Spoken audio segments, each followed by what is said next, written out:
What's going on, guys? Hey, we are back and we've got another spicy video, man. At this point, I am finding the most relevant, the most recent combat footage that is put on the internet through these different Telegram channels that I have and other kind of means of finding this content. This is as fresh as you can get, dude. We're finding stuff days before it even ends up on mainstream social media. So this is sick. Oh, before I forget, that today or tomorrow is the last day we have our t-shirts for the monthly exclusive t-shirts, the Flamingos over Moscow and the American 4th of July American for Ukraine shirt in the merch store. If you want one, grab one. If not, that's cool too. Jump in the Discord for all our uncensored footage. All right. So this is gonna be a different kind of video, man. Well, not really. It's we're gonna be watching Russians explode primarily. But this first video I found is one of the reasons I don't have any sympathy for the content that I bring to you guys, my viewpoint and perspective I have on the Russian invaders, because they're also doing this stuff as well. So before we jump into it, I'll introduce myself, and then we'll go. My name is Saxon. I go by Vegas here in Ukraine. Before came to Ukraine in January of 2023, I was a firefighter and an EMT in a small town outside Fort Worth, Texas, in a volunteer fire department called De Cordova Fire. Um, I did that for about 3.5 years, and the last year is when it was mandatory for firefighters to get their EMT license in our county. So went through EMT school, got my EMT license, came to Ukraine, tried to volunteer in a medical or search and rescue capacity. It was too early on. They didn't have much infrastructure for foreigners yet. It was really only the International Legion, or you had to know someone personally in some kind of a volunteer NGO or something like that. So I joined the International Legion. I trained with them. Then we deployed to Kupiansk in March of 2023. I was a combat medic and did multiple combat missions with 1st Battalion, Charlie Company, 3rd Platoon. I ended up leaving. Most of us that trained together ended up leaving that unit. Some went home, some went to different units. I went home, sold my stuff from Texas, grabbed my cats, came back to Ukraine, helped start Azov's International Battalion, first international group within Azov. I trained and deployed with First Group Alpha Company in one of the assault teams as a combat or assault medic. Did multiple operations with the International Battalion, and now I am no longer in the Ukrainian military. Still in Ukraine, doing some other stuff behind the scenes, kind of doing some fundraising, doing some drone training. Most importantly, bringing you guys hopefully valuable content and perspective from a different point of view. So that was long. People are going to yell about that in the comments. So this video right here, I wanted to pull this up. This is from a channel called Track a Nazi Merc. It's a Telegram channel that basically tries to dox foreigners that come to Ukraine. And they just talk crap, and then if there's some kind of footage of foreigner dying on the front line, they'll blast it on this Telegram channel. So this right here is a video of viewer discretion advised, of course. This is going to be gnarly, but this is a video of some South American volunteers that Russia has found. They have basically they're doxing them, not doxing them, sorry, because they're no longer alive. I'll just show you guys. Let's just watch it. How about I shut up and we'll watch it? Sorry. They even posted this video in Spanish. That wasn't Spanish. That's definitely Russian. So I don't know what I'm saying.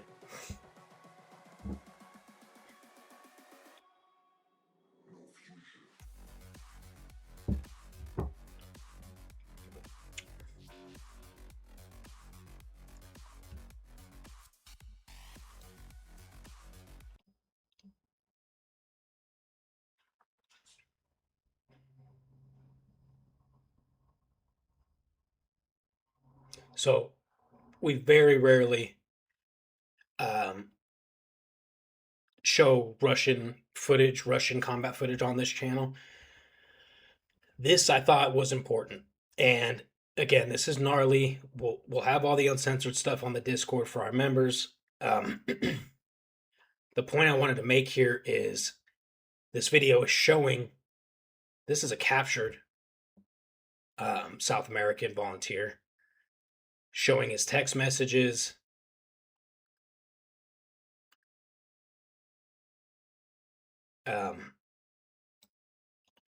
Showing literally their passport photos and then videos of them getting hit by drones.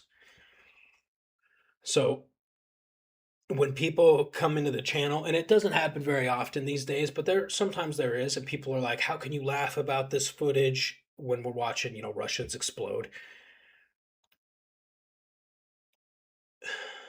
Bear with me here, I'm trying to get my thoughts together. I'm watching, and we're watching when I show content like this, not this specific video, but usually on this channel, we're watching enemy invaders invading Ukraine. They have done unspeakable thing to the Ukrainian people, and they are the invaders of this country. Okay? It's not like I'm just reacting to footage of people murdering civilians in a country that is not at war or something like that. No. There's a very clear right and wrong in this war, and most of the world sees it with the exception of a handful of Russian bots that pop up on social media here and there. Most people know what's right and wrong here. There's no so you could kind of rationalize in a twisted way the content that I bring to you guys, right? Watching Russians explode on occupied Ukrainian land and fertilize the Ukrainian fields, sunflower fields. There's no rationalizing this. These are the invaders that they invaded a free nation. Now they're killing them and just posting the footage of them killing these people online. There's a difference, but really I want to show you that it's happening on both sides. So that's it. We'll move on from there. Now let's see, what do we got, you guys? We got multiple good videos here. Let's start with this. Is a banger, dude. Literally a banger.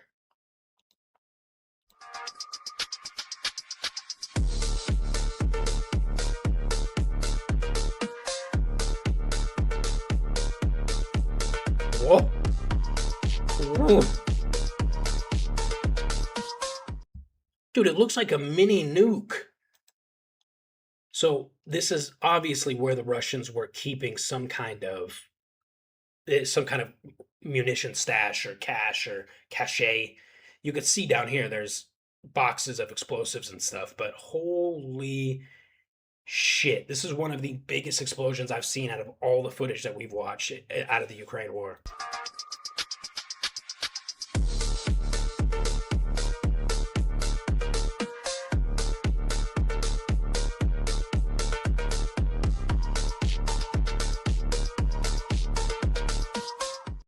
Dude, imagine being that drone pilot and you see that you just did that. Oh, it's got to be a cool feeling. Let alone if there were enemy in that vicinity. That would be sick. All right, moving on.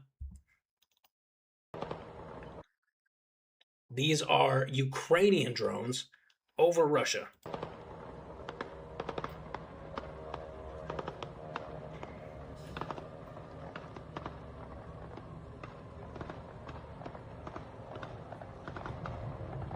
They can't get them. I mean, dude, these are within small arms range, right? And that's probably what we see shooting and hear shooting. You can hit these with an AK. So this just goes to show, dude, Russia has very little air defense, and it's spread way too thin, and it's not very effective.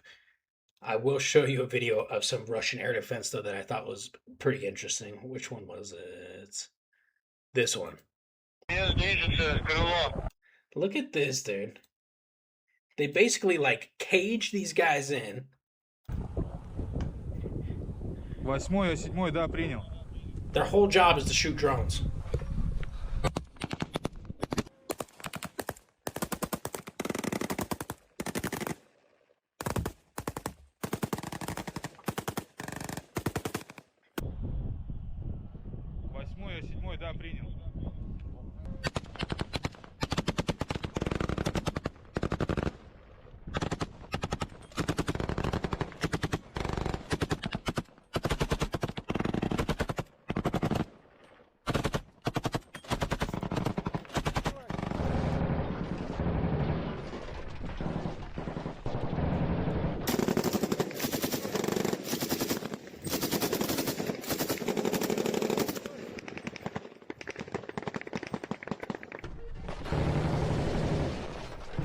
this is what I wanted to point out, dude. Have you guys ever seen a contraption like this? It's two PKMs mounted together with, I don't know what these are over them. It's just the craziest thing I've ever seen. It looks like a Mad Max weapon.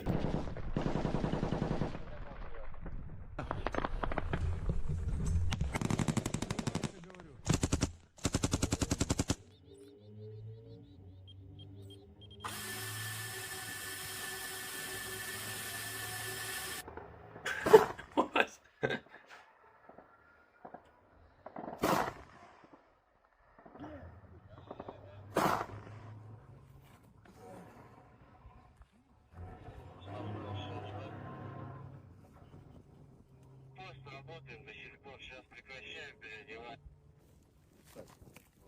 Look at those batteries, dude. Huge.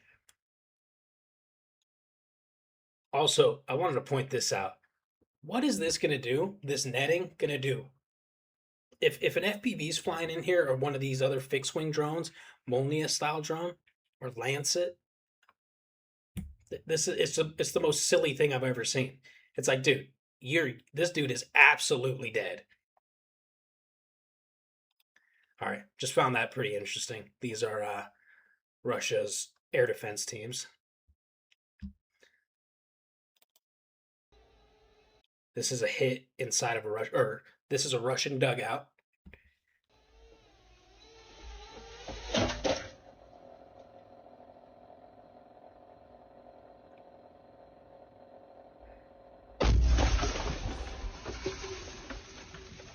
Oh,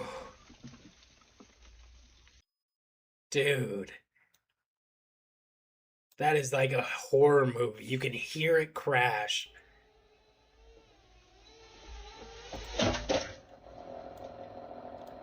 Now it's sitting there, spinning. Oh.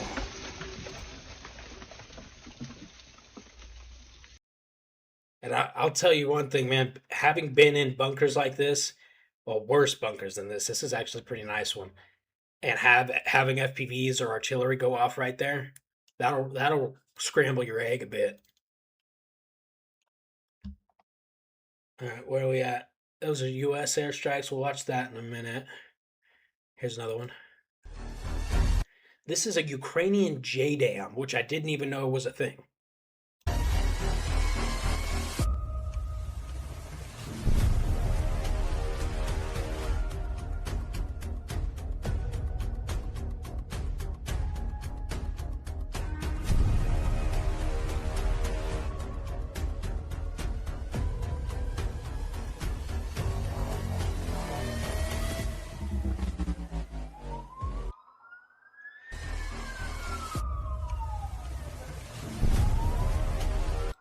So this was a Russian context, a Russian command post that they found. I think it was Zaporizhia.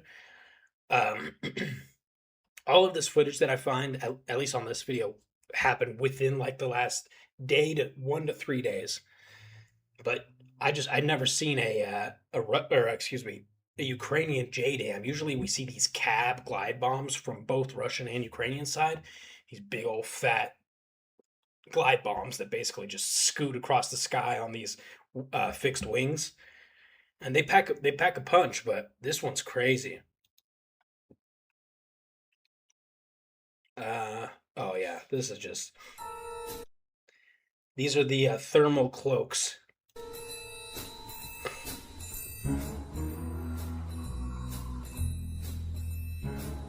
Look at them, dude.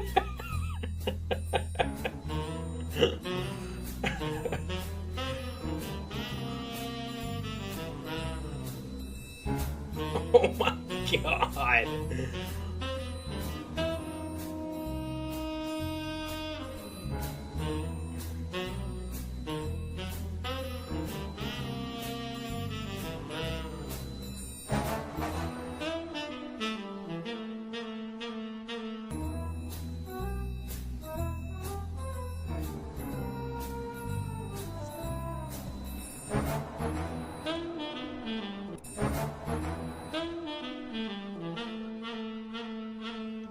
Hold on, I want to show this. That's not a good example. Hold on. Yeah, so here.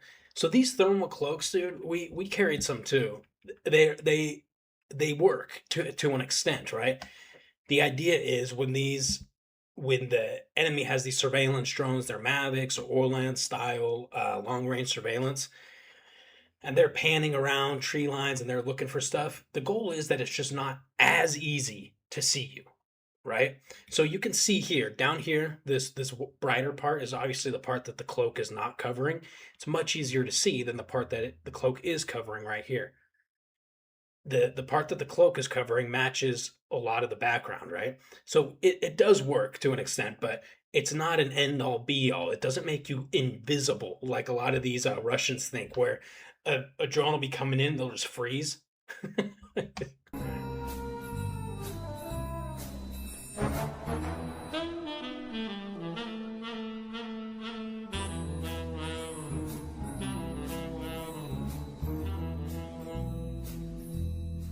I was just a ghillie. Oh, they do. I was gonna say I was just a ghillie suit, but you can tell it's a thermal lined ghillie. And they make clothing that's thermal line and stuff. Um, I was gonna share a story. I've shared this story in the past, but um, you guys know our buddy Alfie, and we were on. It was his first mission, and it was our first mission as an assault team when we deployed with Azov, and we were moving to a position to assault, but it took a while to get there. So we had planned we'd go halfway there or over halfway there, stay the night, basically dig in, and then go the rest of the way, do the assault, come back, do the same thing, stay the night, then make it the rest of the way home. When we got to our position where we were supposed to stay the night, it was a lot different than it looked like from our pre-mission planning that we did via recon drones, right? So we during the pre-mission planning, we're looking, we're like, okay, those positions look solid. We can stay the night there, then the morning we'll head out. Anyways, we got to those positions. It was right as it was getting dark, and you don't operate at nighttime because of this reason right here. It's very easy to see people at night, and the Russians have an unlimited amount of thermal drones. So we got to this position where we were supposed to stay the night, and it was not what we expected. The actual dugouts that we thought were good, some of them were on fire still from whatever had happened just before we got there. They were basically blown out, so they were really shallow rather than like a decent little crater to curl up in. They were really shallow. So there was a spot for a couple of people for most of the team, and then I said I was in the back of the patrol formation, and I saw a spot a little ways back where I told our team leader, I was like, "Hey, Alfie and I saw a spot. We'll go stay back there. We'll meet you guys in the morning."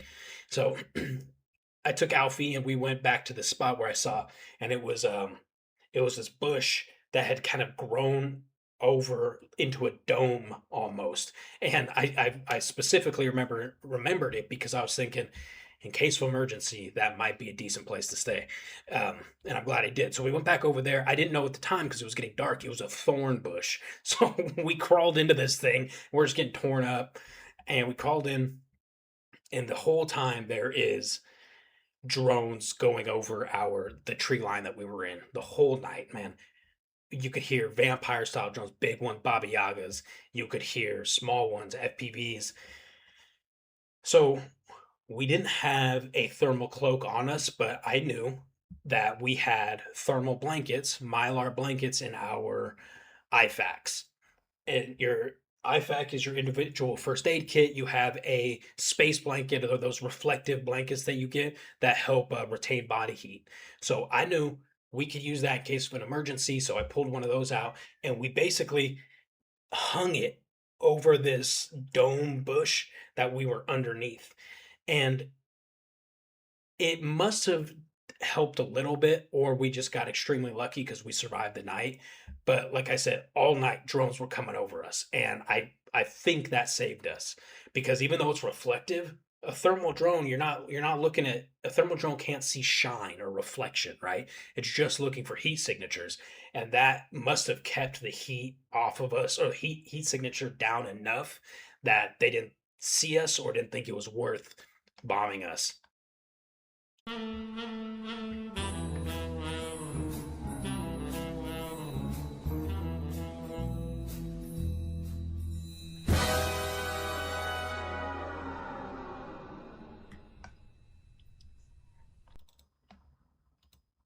Moving on. Smoked. What's that? Oh, yeah. Oh, this is. Hold on. Let's not do that one yet. I want to watch all the. Here, American Volunteer. You know who's gonna love this? The hose.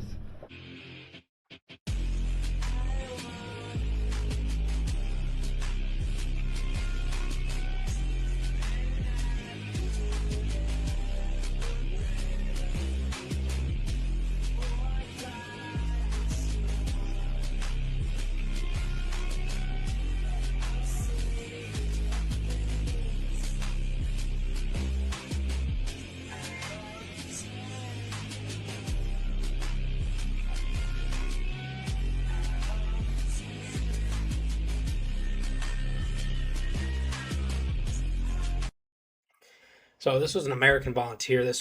There wasn't any context to the clip. It just said American Volunteer clearing positions, but thought it was cool. 3AB drones. Okay, we got two more Ukrainian Russian videos, and then I got a couple short ones from the Middle East.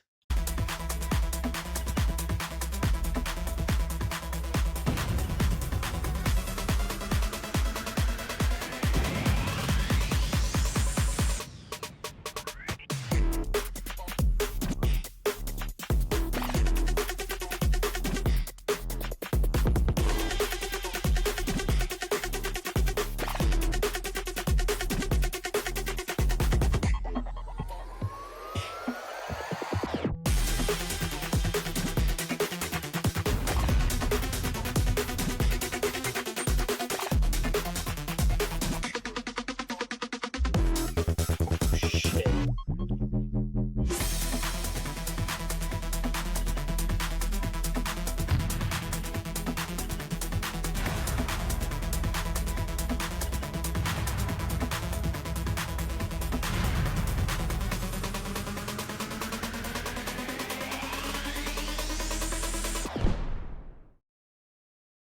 Nice. I forget the name of this unit. It might be Spear up here, the chevron in the corner. It's the one of the drone teams, one of the many drone teams in Third Assault Corps, but super cool stuff. All right, and then I just want to show this. You guys in the comments told me that these wild berries, these big distribution centers that Ukraine has been hitting in Russia, they're like Russia's Amazon. I didn't know that. But here's another one. Got hit yesterday. That's me, not you.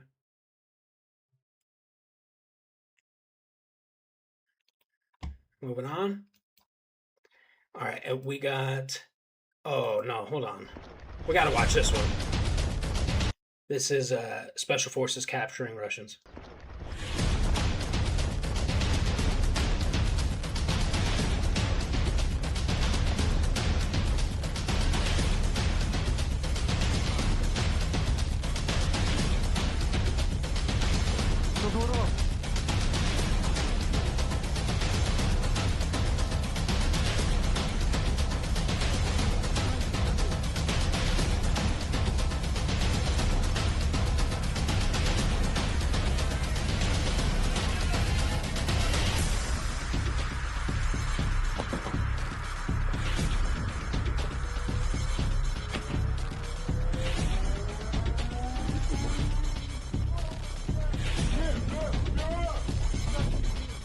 Зустрічайте знизу! Так.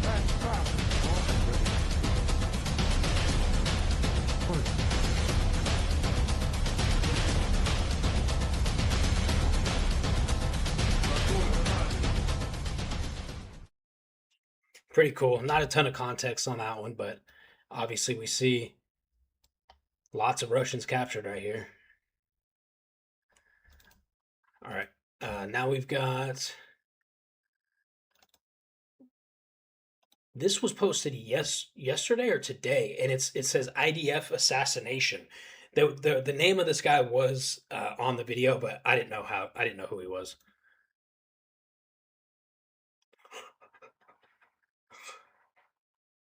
Insane. They just straight up one probably $100,000, multi-$100,000 ballistic missile straight onto this target.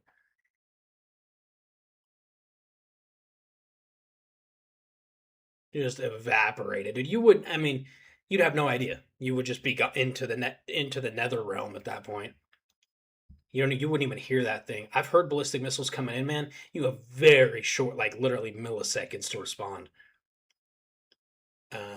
Okay, last one is this one. So this says special forces engage Taliban. I think is what T means.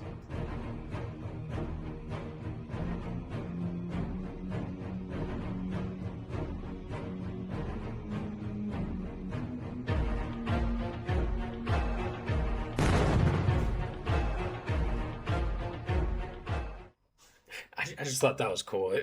These kinds of aerial videos like this always remind me of that Call of Duty mission when you're either in the AC-130 or the attack chopper.